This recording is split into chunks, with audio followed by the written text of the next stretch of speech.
inside the Niger Delta. The Commission of Inquiry set up by the Bayelsa state government to carry out an environmental audit of crude oil-impacted communities recently submitted its interim report to Governor Henry Seriake-Dickson in Yenagoa, Bayelsa state capital. On receiving the report, Governor Seriake-Dickson had described it as shocking, while vowing to bring global attention to what he considered one of the world's most tragic and ignored stories. Correspondent Lovely Ofigo has details. The 10-member Commission of Inquiry, comprising Nigerian and foreign scholars and diplomats, including former Ghanaian President John Kufuor, was inaugurated in March this year. The commission, chaired by the Archbishop of York, Dr. John Sentamu, was mandated to investigate the environmental, health and socio-economic damage caused by the operations of local and foreign oil companies in about 6 decades of oil production in Bayelsa State. In carrying out their assignments, members of the Environmental Audit Commission visited scores of impacted communities and received testimonies from over 500 persons. In its interim report, the Commission observes that a slow environmental genocide is happening in Bayelsa State. Companies have done an incredible amount of damage and they just can't be allowed to get away with it any longer.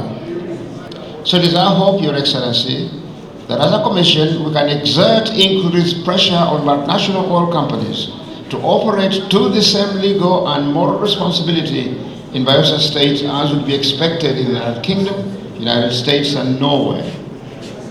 They have companies in those countries, but they do not get away with it. If there was a spillage, I can assure you, they will clean it up, but also they will face a huge bill of compensation. They just will not be allowed to get away with it. In its interim report, the Environmental Audit Commission also observes that about 25% of the total volume of oil pollution across the Niger Delta occurs in Bayelsa State. And this is happening amongst communities. And I want the world to hear that.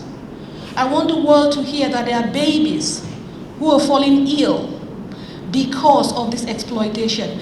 That is avoidable. That is the shame of the story, that it is avoidable.